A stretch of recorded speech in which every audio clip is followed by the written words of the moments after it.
Hello students, আজকে আমি class 11th-এর 3 মার্কসের ইম্পর্টেন্ট কোশ্চেন্স যেগুলো তোমাদের সাথে ডিসকাস করব। এর আগের ভিডিওটাতে আমি 11-এর ফাইনাল এক্সামের 5 মার্কসের ইম্পর্টেন্ট কোশ্চেন্সগুলো ডিসকাস করেছি। যদি কারো প্রয়োজন হয়, দেখা না হয়ে থাকে, তো আগের ভিডিওটা তোমরা দেখে নিতে পারো, আই বাটনে লিঙ্ক পেয়ে যাবে। তো চলো আজকে 3 মার্কসের ইম্পর্টেন্ট কোশ্চেন্সগুলো তোমাদের বলি।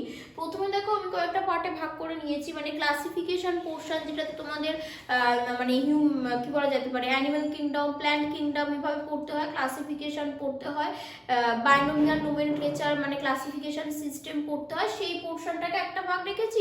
আর প্ল্যান্ট ফিজিওলজি, হিউম্যান ফিজিওলজি দুটো ভাগ করে দিয়েছি। আর লাস্টে হচ্ছে তোমার বাকি যেগুলো থেকে গেল, মানে অ্যানাটমি পোর্শনটা, সেটা থাকছে।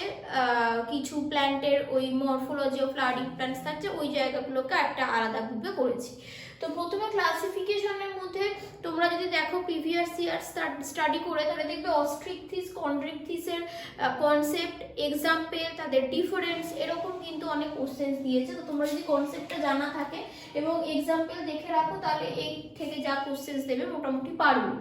তারপরে বলছে দেখো টেরিডোফাইটের ক্যারেক্টার চেয়েছে, মানে টেরিডোফাইটের কিছু ক্যারেক্টার, এবং শুধু ক্যারেক্টারই নয়, তার সঙ্গে কিছু এক্সাম্পল তোমাকে বলতে বলেছে। তারপরে বলেছে অ্যাম্ফিবিয়ান্স অফ প্ল্যান্ট কিংডম। আমরা জানি ব্রায়োফাইটসকে অ্যাম্ফিবিয়ান্স অফ প্ল্যান্ট কিংডম বলে। তো অনেক সময় ব্রায়োফাইটস বলেছে যে কিছু ব্রায়োফাইটসের ক্যারেক্টার বলতে এবং ব্রায়োফাইটের এক্সাম্পল দিতে। এরকমও যেমন 3 মার্কসে এসেছে, সেরকম অনেক সময় কোশ্চেন করা হয়েছে, কোন উদ্ভিদ জগৎকে আমরা অ্যাম্ফিবিয়ান্স বলবো এবং কেন বলবো, এরকম জানতে চাওয়া হয়েছে। তো সেই জিনিসগুলো দেখো, একটু পড়া থাকলে পরে আমরা বৈশিষ্ট্যগুলো জানলে সেই অ্যান্সার করতে পারবো। তারপরে ইউথেরিয়া, মেটাথেরিয়া, এইগুলোর এক্সাম্পল, তাদের ডিফারেন্স, তাদের ক্যারেক্টার, এগুলো চাওয়া হয়েছে বেশ কয়েকবার। প্রোটিস্টার ক্যারেক্টার, একাইনোডার্মাটার ক্যারেক্টার, এসব দেখো চাওয়া হয়েছে। এগুলো অবশ্যই কিন্তু উইথ এক্সাম্পল পড়বে সবাই। প্রোটিস্টা, একাইনোডার্মাটা, এগুলোর এক্সাম্পল সমেত কয়েকটা করে ক্যারেক্টার পড়ে রাখতে হবে। দেন যে কোনো ফানজাইয়ে, ধরো শুধু তোমাকে বললো ফানজাইয়ের 4টে ক্যারেক্টার লেখো এবং যে কোনো কয়েকটা এক্সাম্পল দাও, তাহলে তুমি যে কোনো গ্রুপের ফানজাইয়ের এক্সাম্পল দিতে পারো। আর ফানজাইয়ের বেসিক কমন যে ক্যারেক্টারগুলো হয় সেগুলো বলতে পারো। কিন্তু অনেক জায়গায় বলা হচ্ছে ডিউটেরোমাইসিটিসের গ্রুপের ফাঙ্গাসকে কেন ফানজাই ইমপারফেক্ট বলা হয়, বা কোন গ্রুপের ফাঙ্গাসকে ফানজাই ইমপারফেক্ট বলা হয় এবং কেন বলা হয়, সেই গ্রুপের ফানজাইয়ের কয়েকটা বৈশিষ্ট্য লেখো। বা কখনো অ্যাসকোমাইসিটিস, ডিউটেরোমাইসিটিস, এভাবে কিন্তু তোমাদের পার্টিকুলার গ্রুপের নামও বলে দিতে পারে যে এই গ্রুপের ফানজাইয়ের 3টে করে বৈশিষ্ট্য লেখো। তো সেরকম বললে সেই গ্রুপের ফানজাইয়ের বৈশিষ্ট্য লিখতে হবে। যদি শুধু ছত্রাক বা ফানজাইয়ের বৈশিষ্ট্য লেখো বলে, তারা তো একটু সোজা হয়ে যাচ্ছে, আমরা বেসিক কিছু ক্যারেক্টার থেকে ক্যারেক্টারাইজেশন করতে পারবো। তারপরে দেখো মোলাস্কার ক্যারেক্টার এক্সাম্পল। দেন বলা হচ্ছে ট্যাক্সোনমির কি ইম্পর্টেন্স আছে, এই টাইপের জিনিসগুলো। আচ্ছা, সেখানে প্ল্যান্ট ফিজিওলজিতে এগুলো নেই, ইম্পর্টেন্স অফ ট্যাক্সোনমি আমি ওখানে লিখিনি, তাই পরে লিখে দিয়েছি। Binomial nomenclature, importance of taxonomy, মানে দ্বিপদ নামকরণের কি গুরুত্ব আছে বাইনোমিয়াল নোমেনক্লেচারে, বা ট্যাক্সোনমির কি গুরুত্ব রয়েছে, সেগুলোও কিন্তু আমরা দেখছি 3 মার্কসের কোশ্চেন্সে ঘুরিয়ে ফিরিয়ে আসছি। এরপর যদি আমি প্ল্যান্ট ফিজিওলজি বলি, প্ল্যান্ট ফিজিওলজির মধ্যে দেখো C3 সাইকেল, C4 সাইকেল বা গ্লাইকোলাইসিস, ক্রেবস সাইকেল, ইটিএস, বেশ কিছু আমি তো 5 মার্কসে ডিসকাস করে দিয়েছি। এবার অনেক সময় দেখা যাচ্ছে ওই 5 মার্কসের গুলো কিছু তাৎপর্য বা কিছু ছোট কোশ্চেন্স করে ওগুলো 3তে বা 2তেও এসেছে। সেটা একই জিনিসটা আমি আগের বার যেটা বললাম, 5 মার্কসে যেগুলো ডিসকাস করেছি সেগুলো 3 মার্কসে বলিনি। সেটা ছাড়া যেগুলো দেখো পাওয়া গেছে সেটা আমি বলছি। যে ধরো এখানে কিছু লেগ হিমোগ্লোবিনের ইম্পর্টেন্স, আমরা লেগ হিমোগ্লোবিনের লেগুমস প্ল্যান্টে কি ইম্পর্টেন্স পাই। দেন ধরো C3 আর C4 প্ল্যান্টে যে লিফ, তার অ্যানাটমি মানে ক্রাঞ্চ অ্যানাটমি পাই আমরা C4 প্ল্যান্টে, C3 প্ল্যান্টে পাচ্ছি না। তো সেই লিফের অ্যানাটমির কি ডিফারেন্স আছে।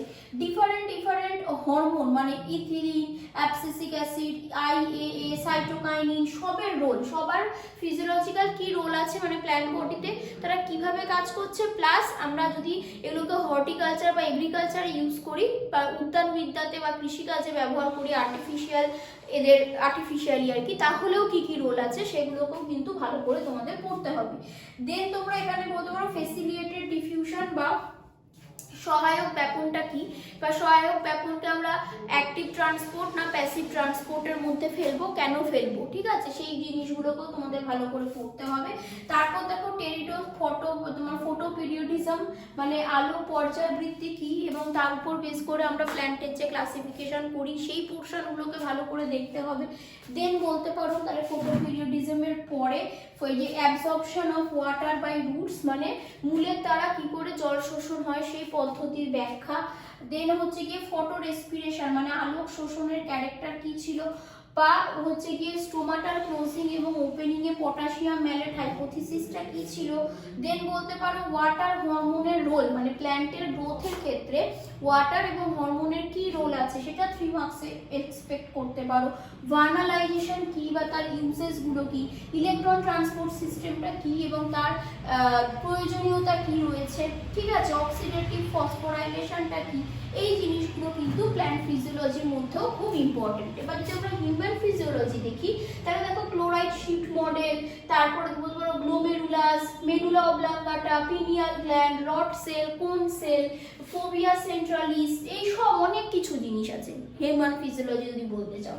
এডিএইচ এর রোল, এডিএইচ ছাড়া আরো বিভিন্ন এনজাইম আমরা যেমন ইনসুলিনের, ডায়াবেটিস মেলিটাস, ইনসিপিটাস, এই সব কিছু, বহুমূত্র রোগ, ইউরিমিয়া, এই সব কিছু যেগুলো অলরেডি 5 মার্কসে ডিসকাস করেছি সেগুলো আর এখানে আমি বললাম না, কিন্তু ওগুলোও সমানভাবে ইম্পর্টেন্ট। সব হিউম্যান ফিজিওলজির শেষের দিকে মানে চ্যাপ্টারটা লাস্টে দেখবে ডিজিজ বলা আছে, মানে সেই চ্যাপ্টারটা মানে সেটা যদি হার্ট ওরিয়েন্টেড চ্যাপ্টার হয়, যদি নার্ভাস সিস্টেম ওরিয়েন্টেড চ্যাপ্টার হয়, যদি ডাইজেস্টিভ সিস্টেমের চ্যাপ্টার হয়, সব সিস্টেমে কি ডিজিজ হতে পারে হিউম্যানের সেইগুলো, যেমন অ্যাথেরোস্ক্লেরোসিস, অ্যানজাইনা পেক্টোরিস, বিভিন্ন যে ডিজিজগুলো রয়েছে সেগুলোকে কিন্তু তোমাদের একটুখানি দেখতে হবে। ছোট ছোট কোশ্চেন 3 মার্কস হোক 5 মার্কস হোক বিশাল লিখতে হবে, প্রচুর পাতার পর পাতা লিখতে হবে এরকম নয়, 2টা পয়েন্টে সব অ্যান্সার করতে হবে, কিন্তু টপিকগুলোকে কিন্তু আমাদের ভালোভাবে জানতে হবে, ঠিক আছে।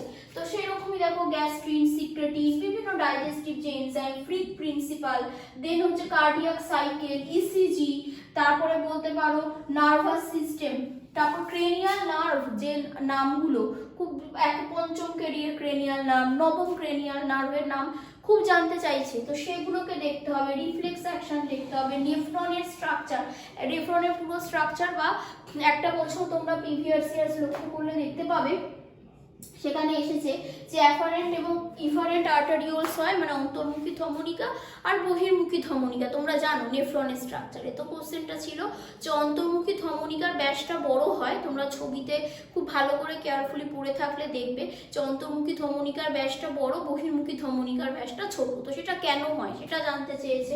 এই ধরনের কোশ্চেন্সগুলো কিন্তু খুব ভালো করে করতে হবে। আর আদার্স যে বাকি চ্যাপ্টারগুলো সেল সাইকেল, সেল ডিভিশনের থেকে দেখো কাইজমা, ক্রসিং ওভার, সাইনাপটোনিমাল কমপ্লেক্স, এই ছোট ছোট টার্মসগুলোকে পড়তে হবে। মিওসিসের তো অবশ্যই, এটা আমি 5 মার্কসেও ডিসকাস করেছি যে মিওসিস 1 এর প্রোফেজ স্টেজে সবগুলোকে পড়তেই হবে। মাইটোসিসটাও তোমাদেরকে দেখতে হবে এবং এগুলো উইথ ডায়াগ্রাম করতে হবে। অ্যাডিপোস টিস্যু কি, ট্রাকিয়ার ডিফারেন্স কি হতে পারে, মেরিস্টেমেটিক টিস্যু মানে ভাজক কলা কি, তাদের কাজ কি, তাদের টাইপ কি আছে, কোথায় থাকে, কি কাজ করে, এগুলো।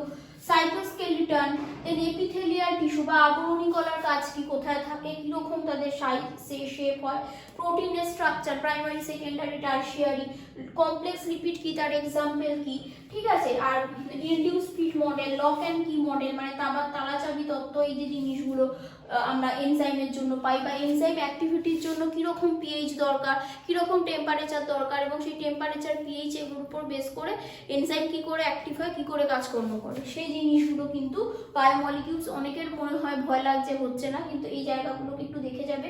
এই পার্টগুলো থেকে দেখবে ঘুরিয়ে ফিরিয়ে কোশ্চেন্স আসছে। পলিস্যাকারাইডস এর কোশ্চেন্স এসেছে, পলিস্যাকারাইডের মানে কি কি আছে সেগুলোকে ডিসকাস করতে বলা হয়েছে, তো এই জিনিসগুলো ঘুরিয়ে ফিরিয়ে আসে। আর যদি মরফোলজি অফ ফ্লাওয়ারিং প্ল্যান্টস বলো সেখান থেকে রেসিমোস, সাইমোস, কমপ্লেক্স ফ্রুট কি, এগ্রিগেট ফ্রুট কি, ফলস ফ্রুট কি, ট্রু ফ্রুট কি, দেন তো অ্যাস্টিভেশন মানে পুষ্পপত্র বিন্যাস অর্থাৎ ভালভেট, টুইস্টেড, এগুলো উইথ পিকচার আমাকে ডায়াগ্রাম শুদ্ধ দিতে হবে।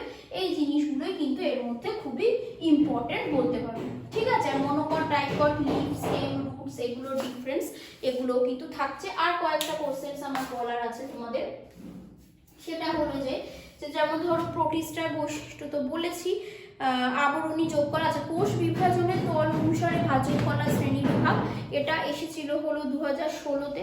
তো সেটাও একটু চেষ্টা করো তোমরা দেখবার। ইউথেরিয়া মেটাথেরিয়া বললাম। আচ্ছা, পুরুষ এবং স্ত্রী আরশোলা, মেল আর ফিমেল ককরোচ, তাদের ডিফারেন্স, ওই অ্যানালসার্সি, অ্যানালস্টাইল, মাশরুম গ্ল্যান্ড, কার রিপ্রোডাক্টিভ স্ট্রাকচার কি, এই জিনিসগুলোতে রিপ্রোডাক্টিভ পোর্শনটা, মুখ উপাঙ্গ, ঠিক আছে, আরশোলার মুখ উপাঙ্গ, এই জিনিসগুলো খুবই ইম্পর্টেন্ট। দেন বলা যেতে পারে মূল কাণ্ডের পার্থক্য, আশা করি তোমরা পারবে, রুট আর স্টেমের ডিফারেন্স, তো সেটাও দেখবে এসেছে বেশ কয়েকবার। এই জিনিসগুলোকে কিন্তু একটু দেখতে হবে। ইউরিনের স্বাভাবিক অস্বাভাবিক উপাদান, normal abnormal components of urine, 5 মার্কসেরও মানে অ্যাটাচ কোশ্চেন্সে ছিল, তো এখানেও আছে।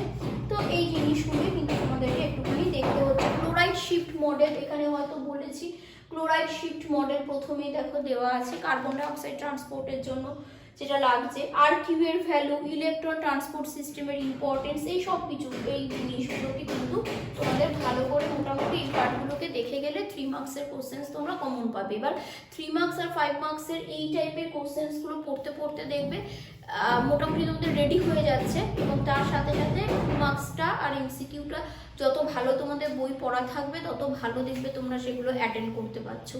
তো এটুকুই বলা থাকলো। তো অল দ্য বেস্ট। যদি কারো কিছু ডাউটস থাকে তোমরা কমেন্ট বক্সে কমেন্ট করে জানাতে পারো। Thank you.